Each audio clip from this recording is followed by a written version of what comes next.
What's up guys, my name's Brandon, and today Apple made history with the release of iOS 14.5 Beta 8, which was just pushed out to registered developers and soon to public beta testers. And as I mentioned on Twitter, this release marks the first time ever that Apple has released 8 betas for non-major iOS versions, like iOS 14.0, 13.0. The first version, when a new iOS version is introduced, was the only time ever where we had 8 betas. So just crazy, but at least now we know when the final release will be coming, and we'll talk about that near the end of this video. Now, in addition to iOS, we also got iPadOS 14.5 Beta 8, macOS Big Sur 11.3 Beta 8, and that's it. We did not get any watchOS or tvOS updates, at least not yet, but those should be out sometime later. But of course, in this video, we're talking all about iOS and iPadOS 14.5 Beta 8, and of course, when the final version is coming. So let's start off with the size of this update. And you can see here, as usual, as you know, the past few betas have been, this update is very small. So it came in at 125.7 megabytes on my iPhone 12, and that size was small for every single device. It was 100 something megabytes for every device I downloaded it on, which is to be expected for an 8th beta, which again is a record for a point release. Now, if we go into the settings to check out the build number for this update, settings, general, about 14.5, you can see the build number there is 18E5199A. So we do have an A at the end of the build number, which again, it's been like that for many betas now. So maybe time to stop mentioning that could be, could mean it's close to a final release, because that's just not the case. That has not been the case with 14.5 on these betas. So kind of crazy once again. But if we go down a little bit further to the modem firmware, you can see it's still at 1.62.11. So not expecting that to change until probably the RC build. So now what's new here in Beta 8? And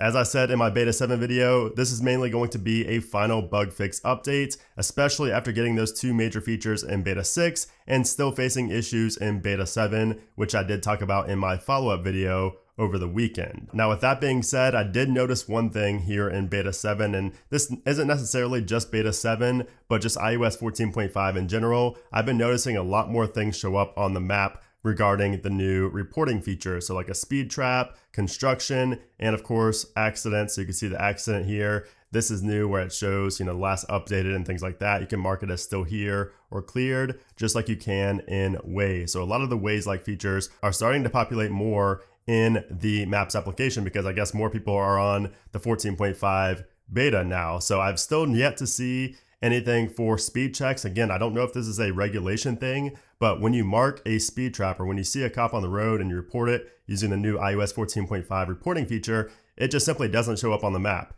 And again, I don't know if that's a bug or a regulatory thing. I'm not sure, but that is something I noticed here in Beta 7 as well. Another thing I noticed in Beta 8 is if I go to my privacy and then to my tracking, you can see that my app tracking transparency feature has been grayed out again here in Beta 8. So I showed you guys in my Beta 7 video how to get this working again. You just simply have to sign out of iCloud and sign back in, and then this feature gets enabled. It should be enabled by default, but some people, including myself, have had this grayed out for the entire 14.5 beta cycle, since Beta 1. So if you sign out of iCloud and sign back in, it will turn this back on. You get the little pop-ups in the applications. But for whatever reason, after I updated to Beta 8, it's grayed out again. So not too sure what's going on there, but hopefully that is fixed in the RC build. Now, another thing I mentioned in my Beta 7 video is that the new Siri voices have some really weird tones sometimes. So if you go to Siri and search here and then Siri voice, of course, these 2 new voices right here, voice 2 and 3, are new ever since the introduction in Beta 6. So we've only had, one beta really to fix up these voices and really just to have them polished. But in Beta 7, you could definitely tell that they were not polished, because sometimes when you would say things, the Siri voice would just sound very weird and it would not sound like the voice at all. I faced this numerous times when I asked Siri to tell me a joke or just asked a random thing just to test out these 2 new voices. But here in Beta 8, I've been asking the same things. I've been asking jokes, and it seems like it's just a lot more polished now. I know it's a lot of AI, and it takes time to build up and start pronouncing things correctly and not super fast.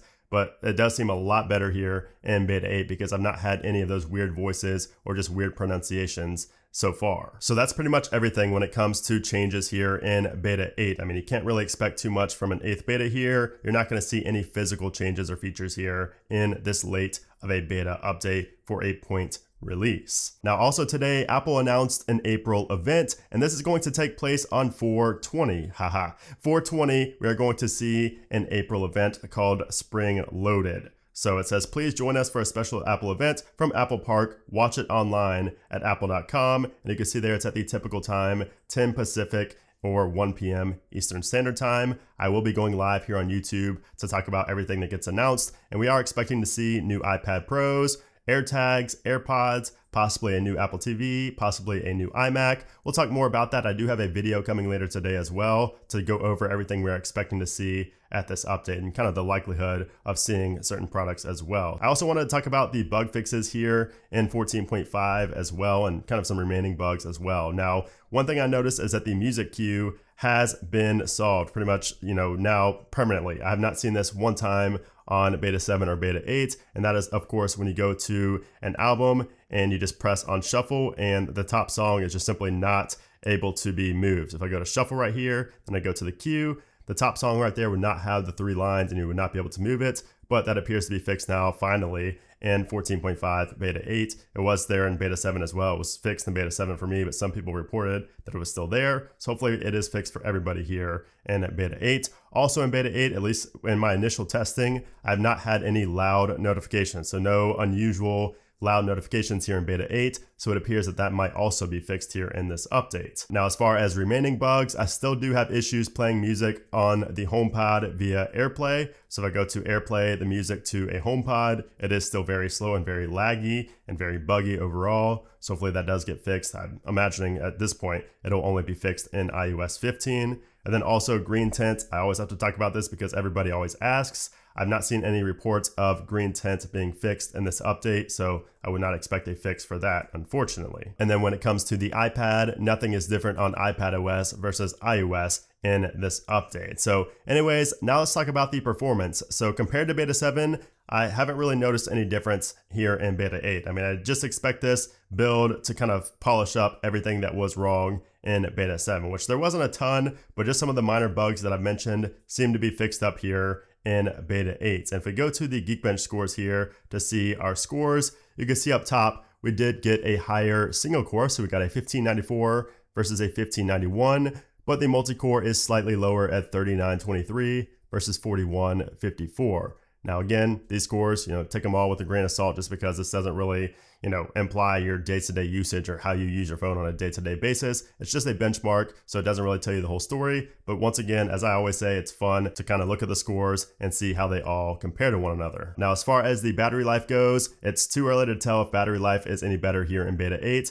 But in beta 7, it was the same as beta 6, and I would expect the same here in beta 8. The final, we may see a slight bump to the battery life, but don't expect too much. We do also have the battery recalibration feature here in 14.5 for the iPhone 11 series. So if you do have an iPhone 11 series, your battery life might just be a little bit worse going through these final few betas until that recalibration actually works, actually recalibrates your battery. So if you are having issues on the iPhone 11 series, it could just be because of that new feature. Also, I did want to make a quick note that I will not be doing a community poll this week because a lot of you guys have expressed that it's kind of getting repetitive. So just instead of, responding in that community poll that I usually do every week, just come back to this video and leave a comment with any issues you have, or just say, or if you just want to say that beta 8 has been really good and you've had good battery life, just come back to this video and tell me that here because I will not be doing a community poll like I usually do every week. All right, so now let's talk about 14.5 RC and the final build,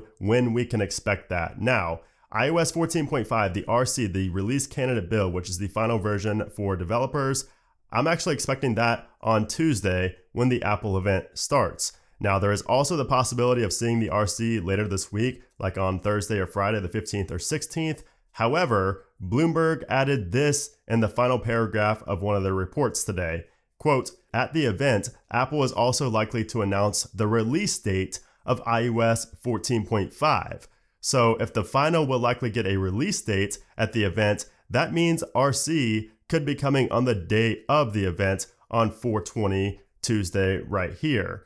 So if we get the RC on Tuesday, that means that we could see the final release of 14.5 on either the 21st or the 22nd, a Wednesday or a Thursday there. I just have a hard time believing that Apple is going to wait until the final week of April to release 14.5. I think it comes out a day or two, possibly even 3 on the Friday, but I think on Wednesday or Thursday, the 21st or 22nd is a very good likelihood of seeing iOS 14.5 released to the general public. So before I said that the final could come on the day of the event, but after I read this Bloomberg article from Mark Gurman, who has been extremely accurate with everything they pretty much say in those articles, I kind of changed tune and I'm kind of siding with Mark Gurman and Bloomberg here for a release date on the day of the event and then the final a few days after. So yeah, that's when we can expect the 14.5 final finally. I mean, it's been months of beta testing. I'm sure you guys are kind of tired at this point of it. I mean, there's one side where it's like, yes, you want a more polished version, but at the same time, it's kind of getting old. I mean, getting all these betas and not having a final release is getting kind of old, especially if you're on 14.4.2 and you just didn't want to go through the beta stages, but you're really looking forward to these features. It seems like it's taking forever. So anyways, guys, there you have it. That is iOS 14.5 beta 8. I always do these update videos no matter how big or large they are. If you guys enjoyed that, I would appreciate if you gave this video a thumbs up. And of course, stay tuned later for my Apple April event video where I'm going to talk about what you can expect to see there. But anyways, guys, thanks again for watching and I'll see you soon.